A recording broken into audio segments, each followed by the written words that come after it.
Attention, you're listening to The Todd Huff Show, America's home for conservative, not bitter talk and education.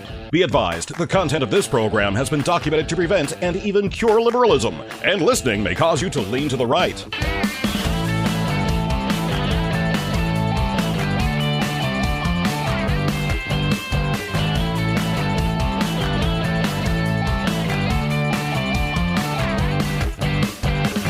And now, coming to you from the Full Suite Wealth Studios, here's your conservative but not bitter host, Todd Huff.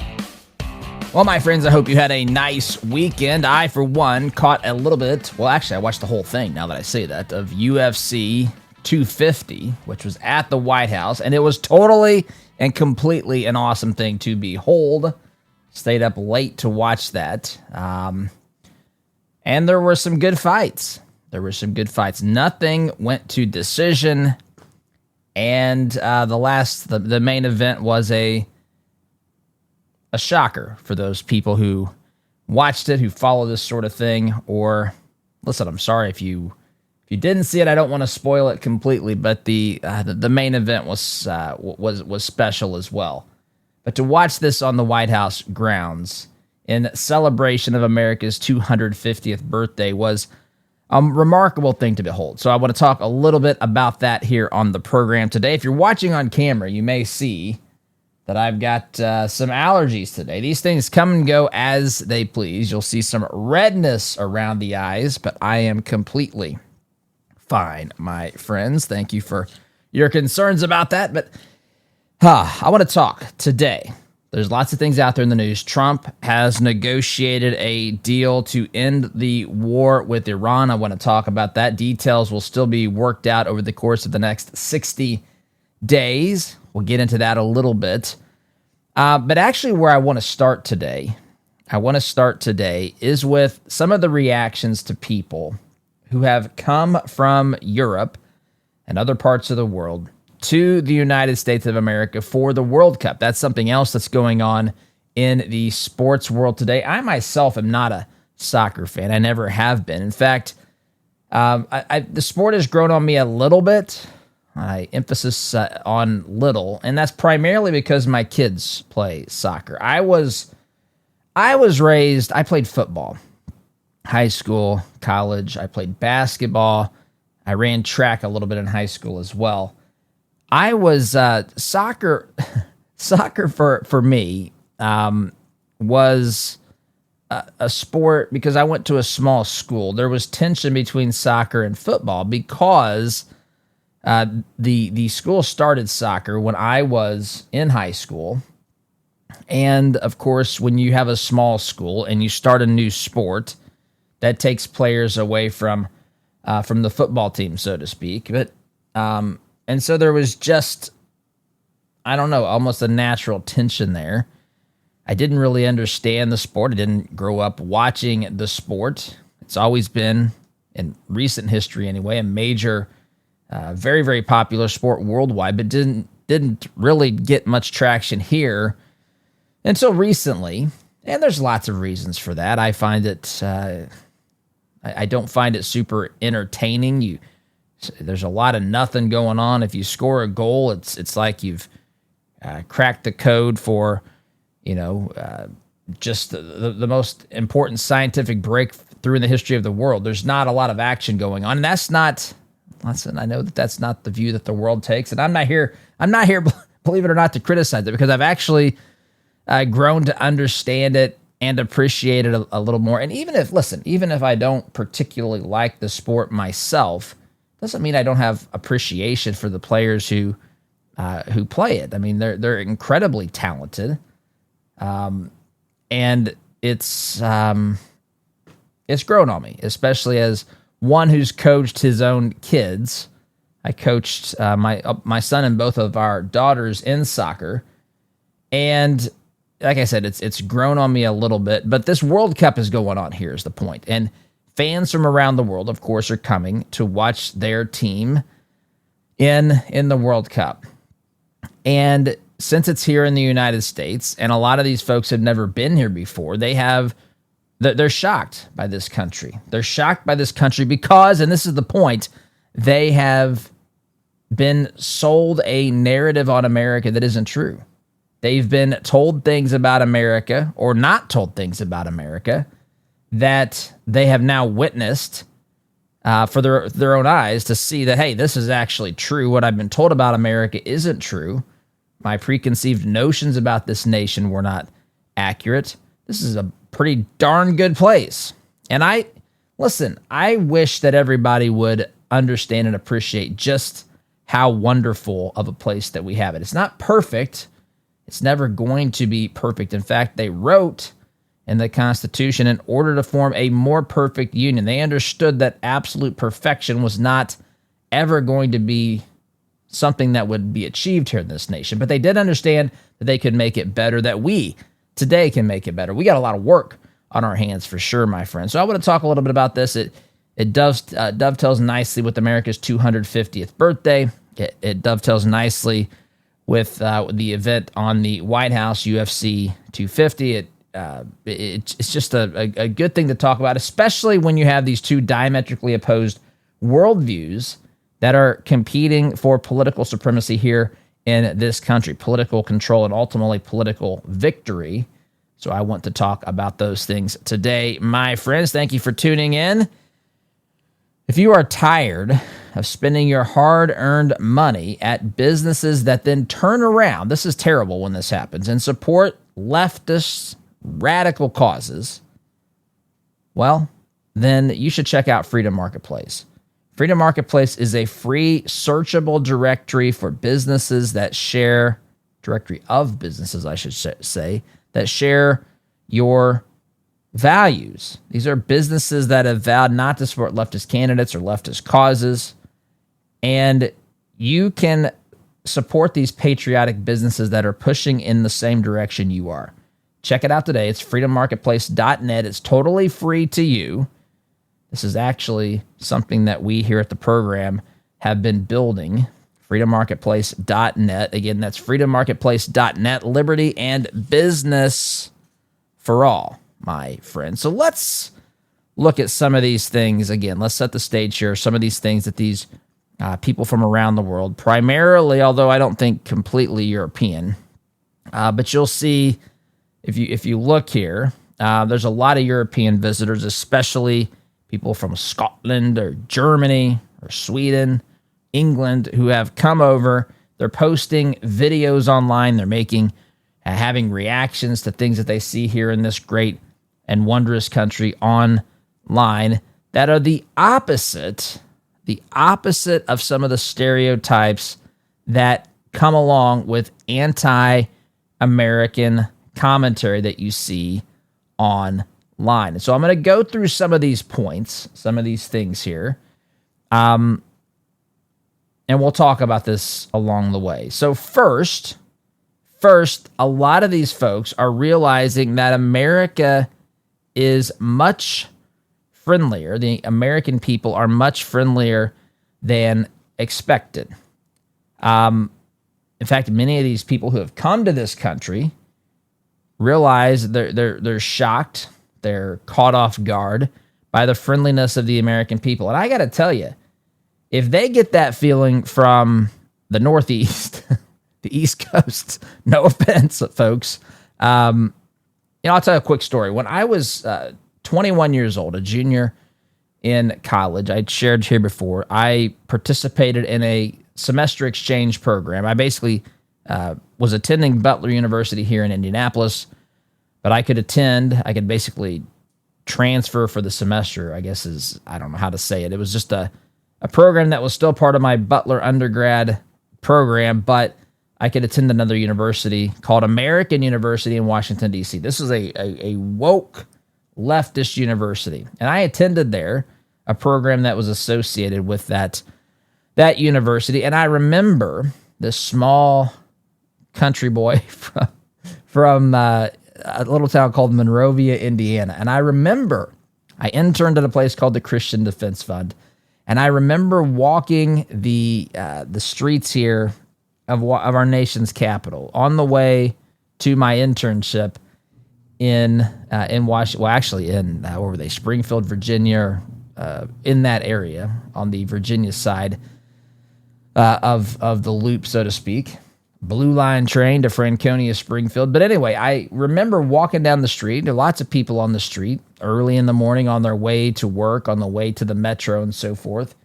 And I remember telling people good morning because, listen, I know that may sound weird to some people, but I'm telling you, when I grew up in the town of Monrovia, there's a little store in the middle of town. It was just a gas station, a little convenience store that's been there for as long as I can remember, although it used to be called Petro Pantry. I couldn't tell you what it's called today. I still call it Dairyland. That's what it was called when I was a kid. But you would go up there and listen. My dad was a talker, and we would get into, to go up there to get, I don't know, milk or bread or something. If mom was running short on ingredients when she was finishing dinner, she might say to my dad, Gary, run up to the store and get whatever. And so I would sometimes go with him. And I'm telling you, sometimes I wouldn't. I stopped sometimes at some point because this typically was what happened. What would literally be, if you made the trip from the house to the store and back and didn't stop, you could be back within 5 to 6, 7 minutes. And you may be back in 4 minutes. It's not very far, and it could be something you do quickly, except for if my father did it. Because what happened was, you would see somebody who, sometimes my dad couldn't remember their name. It was someone he had worked with 20 years prior, had gone to school with or whatever. My dad often referred to them as, hey, bud, and so forth. But you would have conversations at the store. Sometimes that would take 45 minutes. So that's the town I grew up in. In fact, if you go a little bit west of Monrovia, if you pass a car, again, it's not, I don't know, maybe a little bit this way today. I go out there on occasion. But if you passed a car on some of these country roads, you waved. In fact, it was weird to me when I managed that 200-acre standardbred horse farm. If I passed a car out in the little town of Hall, Indiana, if I waved and someone didn't return the wave, it seemed like they maybe weren't from there or something was amiss. So that was the world I was from. I go to Washington, D.C., and so there's just a lot of people, but I think, we're all people. I'm just going to say hi. And I remember telling people good morning on the streets. First of all, they were in a much bigger rush than I ever really remember being in as a kid, and they didn't want to talk. And I learned this quickly. Also, there was a lot of horn honking on the street as well. And I remember one lady in particular, I said good morning, and I kid you not, she clutched her purse. I'm not kidding.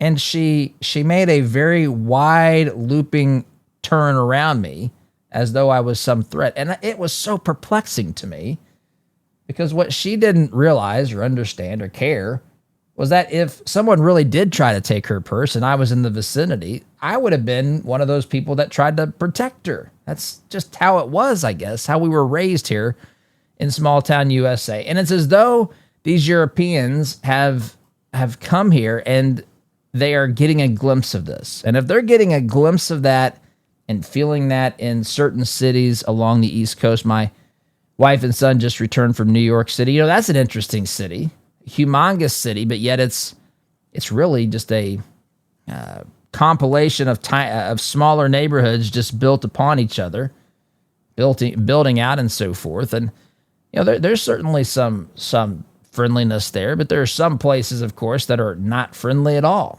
In fact, I would include Washington, D.C. in that, where, of course, our federal government is housed and so forth. Anyway, but these Europeans are coming here, and they're realizing the American people are friendlier than expected. In fact, I'm reading here, a Swedish World Cup visitor told reporters that Americans were extremely friendly and that everyday experiences from diners to small town interactions felt like, quote, being in a movie. That may be a little bit dramatic here, but she even said she'd consider moving to America someday. Others have highlighted Southern hospitality. That, by the way, is a real thing. I'll also tell you, if some of these folks have been in the Midwest, that Midwest friendliness, I think the Midwest, I know I'm biased because I'm from here, but I genuinely think it's the friendliest part of the country, outside, of course, some larger cities in the northern part of Illinois that shall remain nameless here on the program. But listen, America is a friendly place, especially when you understand what it's like to to how they act in Europe. You know, there's stories Americans are conversely are often just confused and I won't say horrified, but maybe in extreme cases horrified by some of the lack of friendliness, lack of chit chat on public transit and so forth in European cities and that sort of thing. So, but America is friendlier than expected. These folks also love American food. This may be the thing that's the biggest trend. Things that have gone viral include posts about ranch dressing. I don't eat ranch dressing. I don't know that I've ever had ranch dressing. A little bit of a personal confession from me to you. I'm a very picky eater. I just won't sit down and eat anything. And ranch dressing is not something I would eat. But folks from Europe or other parts of the world are apparently loving America's ranch dressing. Waffle House. You may have seen posts about Waffle House. Europeans have loved America's Waffle House, Taco Bell, Wendy's, Buc-ee's. Now, I got to tell you, if you've not been to a Buc-ee's, I don't know where all Buc-ee's exist. I know they're south. I know when we have taken Eagle One, our fifth wheel, where it serves as our remote mobile studio, I guess. When we've taken that down south, we've seen a lot of Buc-ee's. In fact, I think there are now Buc-ee's in my state of Indiana as well. But if you've not been to a Buc-ee's, I mean, it is something else. I mean, it is like part Walmart, part gas station, part, if you know what a Rural King is, part Rural King. You can go in there and get food and desserts, and it's a wild place, enormous.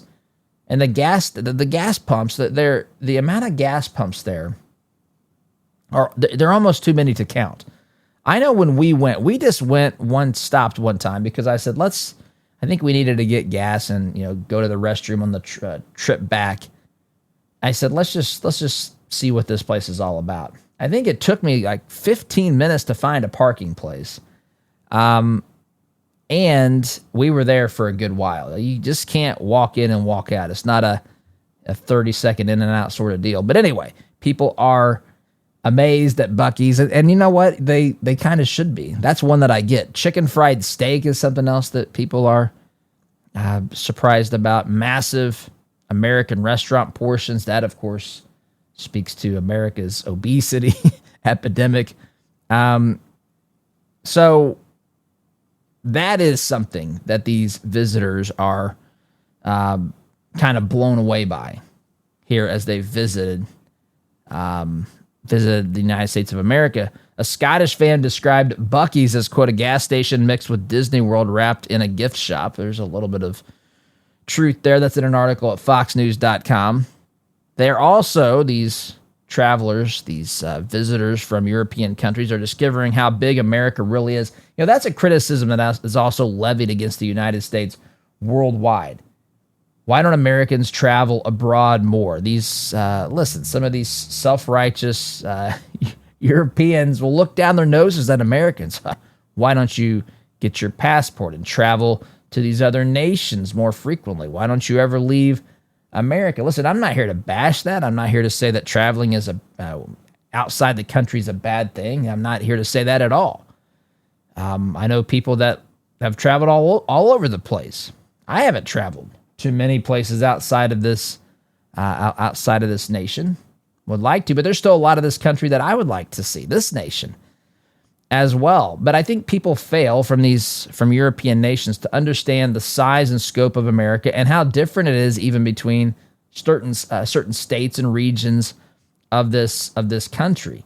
And if you've ever seen people do this, or if you've done this yourself, compared the size of the United States to, say, Europe, and you begin to see where Germany would fit in the United States, or where France would fit in the United States, Spain, and so forth, and you begin to look and say, man, that's a tiny portion of this country. You visit Florida, then head on over to Texas, go over to Wyoming, Colorado, California.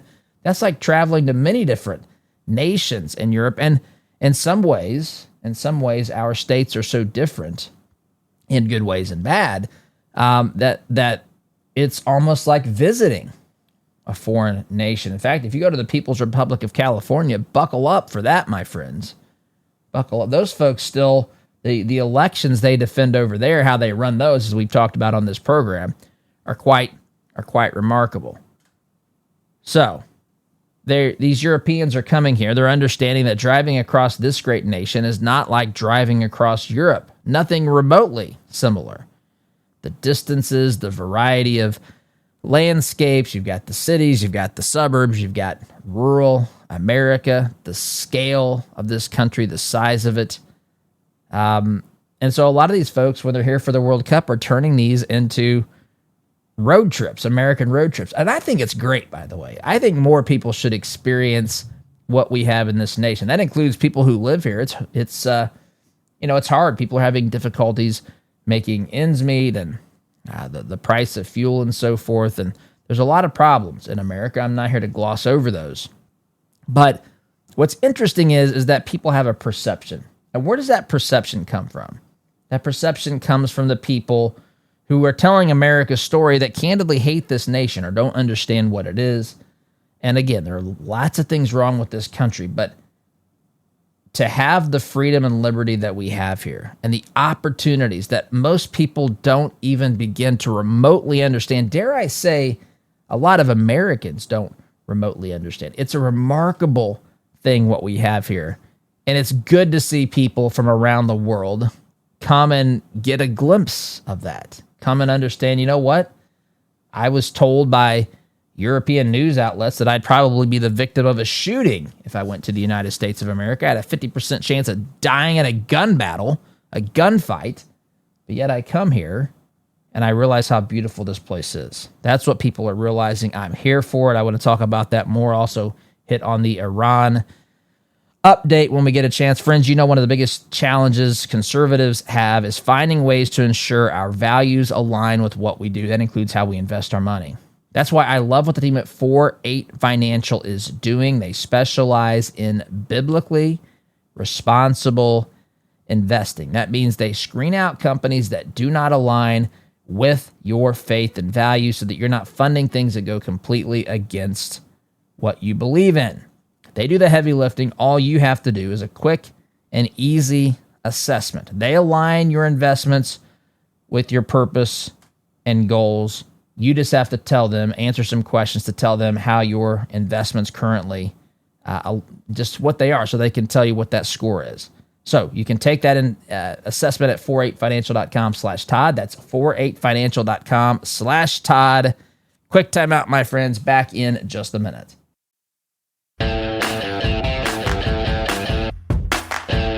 Welcome back, my friends. Talking here about some of the things that the Europeans are learning about this country as they've visited here. Some of the surprises, the good surprises, the positive surprises that they have seen when visiting this country to attend the World Cup.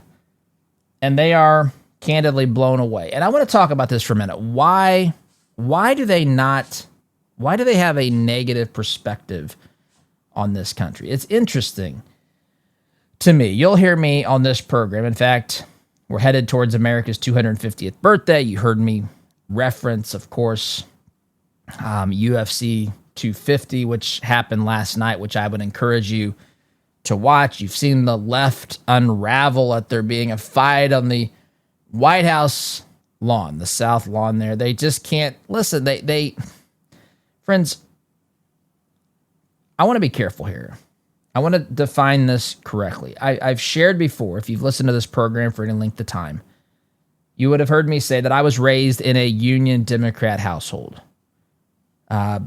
My parents love this country. The community I lived in largely loves this country. There are people who don't. I've seen there's someone who was flying an American flag that was completely black. People, I don't know if anyone here has flown the flag upside down, distress because Trump's in the White House and all these sorts of things. But there's Democrats who love this country. So on my political continuum, which I think is the correct one, by the way, on the far right end, you've got the anarchists. Then you have the conservative libertarian types who say, We want the smallest government that allows us, that gives the government enough power to do what we have given our consent to that government to do, and not anything more. That's the home of the conservatives and libertarians and so forth. You move further left down that line, towards the left, you'll get towards, the rhinos, the centrists. You'll get to the Union Democrats. You go a little bit further left, you'll get to the liberal Democrats, bleeding heart liberals. By the way, I would love to return to the days when my biggest fight here politically was with a bleeding heart liberal and not with a radically insane leftist. And this is a small percentage of the American people. So you go from bleeding heart liberal, maybe even to an extreme liberal. You eventually get to a group on the far left of the spectrum who wants to radically transform this nation as founded. They love government being in control. They want the government to come in to tell us what we can do. Basically, that would be in their perfect little utopian fantasy. They would want the government to come in and tell us that we had to play along with this game of the left's just make-believe version of reality, where boys can be girls and where we redefine morality, right and wrong. We blame the West and all this sort of stuff for all of the world's ills, hate capitalism and free markets and so forth. And you go a little bit further, and a little bit further, you begin to get to some of these radically authoritarian types of regimes. Things like fascism, by the way, things like communism. Socialism's in there. I mean, the radical left, they are socialists as it is. So that's the political continuum. But it's interesting to me that the people on that far left end of the continuum, they're the ones who have what I call power in the 7 pillars. And now I've actually added an 8th pillar. And it really disturbs me, the 8th pillar that I've had to add, which is the church, by the way, America's church. The left has accumulated power in these pillars of society, and they've used it to push a lie, a distortion of reality on the American people. They've done this in entertainment. They've done this in academia. They've done this through government, through science, through the church in some instances, I hate to say. And they're pushing something that is, and I want to be careful with the church. I'm not here to say that the entire church has been compromised, but there are absolutely individual churches that have been compromised. I would dare say that there are entire denominations that have been compromised, where they are preaching things that are antithetical to biblical teachings and truth. And so, but they've acquired power in these areas, and they've, through a drip technique, through music, again, through teaching kids and schools and colleges and so forth, have taught them gradually to hate America as founded, to find America to be the problem of all the world's problems, or the source, I should say, of all the world's problems. They have just caused a tremendous amount of hatred for this country, and that spills out. And not only that, when leftists are elected to office, or when they have these high-ranking governmental roles, they will go out there on the world stage and basically apologize. I know when Obama was first elected back in 2008, he went on this grand apology tour where he basically apologized to the world for how bad America is. Listen, I'm not here to say, I've never said America is perfect, but America, my friends, as founded, those core principles that you'll find enshrined in our Constitution, in our Declaration, that is a good thing. It was a has-been, and in spite of their attempts, it remains a shining city on a hill. I know some people just bristle up at that and refuse to accept it, but there are so many good things. There are a lot of bad things too. Don't misunderstand me. They're not in the system per se. So it's like William F. Buckley said, the problem with socialism is socialism. The idea itself is faulty. The problem with capitalism is individual capitalism, meaning the system is fine, but you find people who do things within the system that are not fine, that are not good. And that's what I would say the problem with America is. The problem with America as founded is nothing. Is not what we fixed, again, the issue of slavery. I've been through this until I'm blue in the face. I'm not talking about that. That was an atrocious thing that America had in its founding. But America had a system that allowed us to fix that, to remedy that, to eliminate that. And we did. We did, my friends. We have large portions of this country that act like we never did any of that. And it's not helpful to the overall discourse and conversation and the way that that America is viewed around the world.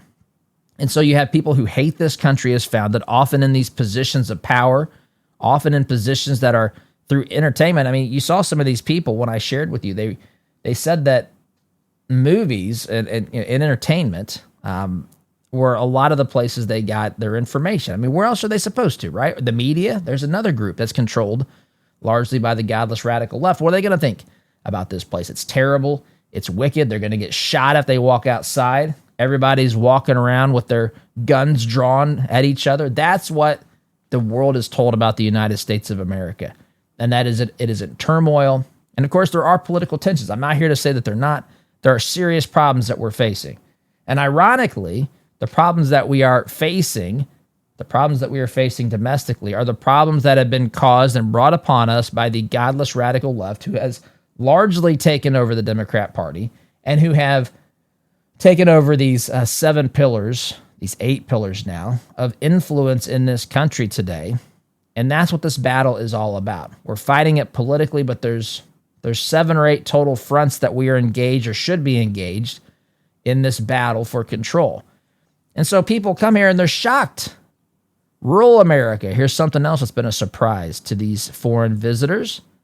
Some of them only expected large cities. Instead, they've been posting about small towns, about farmland, about little diners across America, Amish communities, county roads, country roads as I would call them, local festivals. America, listen, it's so fascinating to me. You hear people say certain segments of America doesn't have a culture. You're not paying attention.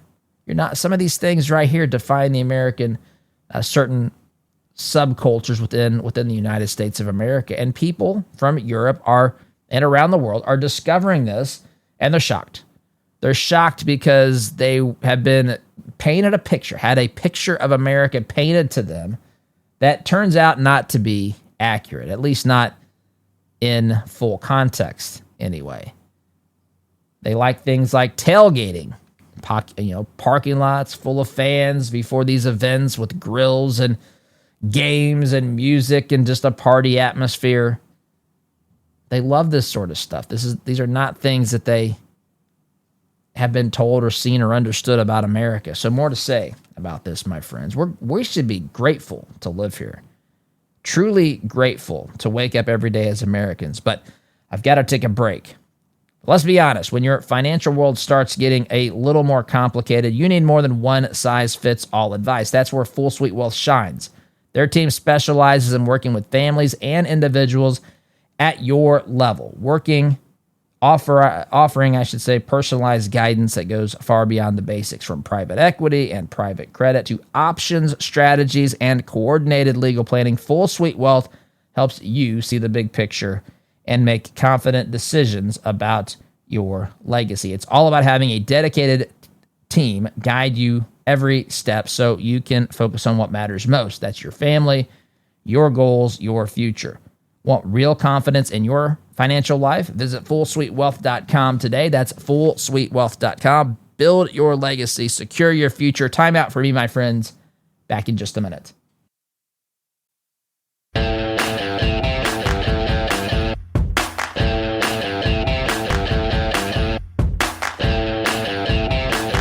Welcome back, my friends. Third and final segment of today's program. By the way, if you have thoughts, questions, feedback, any of those things to share with the program, you can do that by texting 317-785-1030, emailing todd@toddhuffshow.com, or if you're watching clips of this program on social media, you can answer or share your feedback in the comments below. You can certainly share this program to help us reach as many people as possible. Our message here, by the way, is to help people hear and receive truth, talking about the issues of the day, to launch into, I think, larger conversations that matter, that we need to have like we're having today. This is a little bit different. I usually go through the headlines today, and I'm not going to get through, of course, Iran today as I look at the clock. But I do want to talk about America and just how important, how wonderful this place really is. So, friends, if you're dealing with discomfort, you're tired of living off of prescriptions and managing the side effects, you are not alone. A lot of folks are looking for something natural they can trust. That's why I want you to check out Christopher's Organic Botanicals, a family-run natural kratom company rooted in truth, tradition, and transparency. They partner directly with farmers in Indonesia. They lab test everything before it ever reaches your hands. No hypes, no synthetics, no funny business, just the real deal done right. Real kratom is tested. It's responsibly sourced. The horror stories are from shady sellers who are pushing synthetic garbage.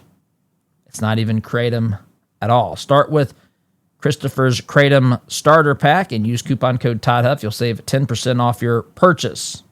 Visit Christopher'sOrganicBotanicals.com. That's Christopher'sOrganicBotanicals.com. Truth, tradition, transparency, my friends. Let's talk about this. The last point that some of these visitors from countries around the world are raving about here on social media about America includes the sports culture.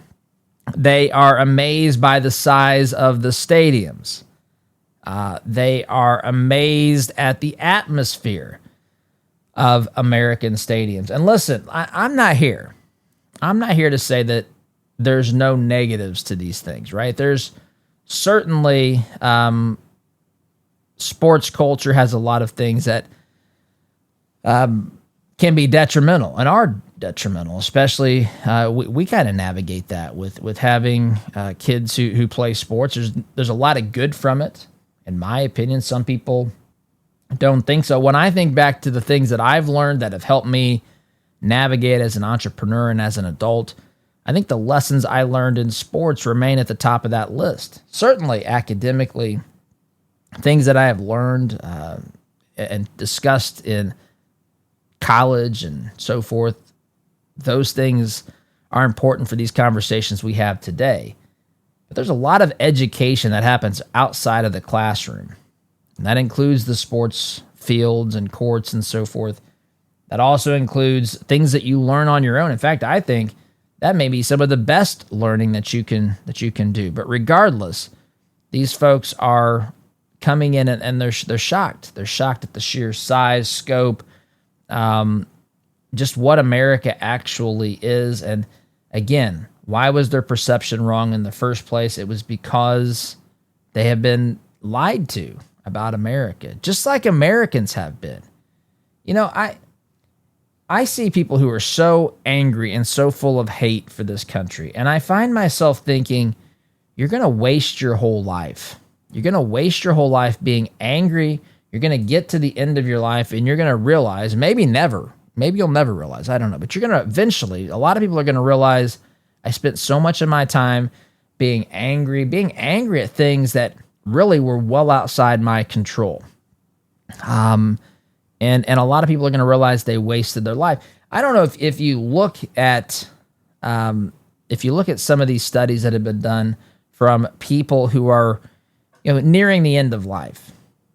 A common themes I've seen when I've read some of these studies, that people reflecting on their entire 80, 90 years, looking back as they've aged, they say they wish they would have spent more time with family. They would have developed those relationships, because at the end of the day, my friends, what truly matters is having a relationship with people, and most importantly, having a relationship with God through his son Jesus. Relationships are critically important. Our work is important, but it shouldn't take over our lives. I would confess that I've let that happen to me from time to time. And it's hard, especially when you're trying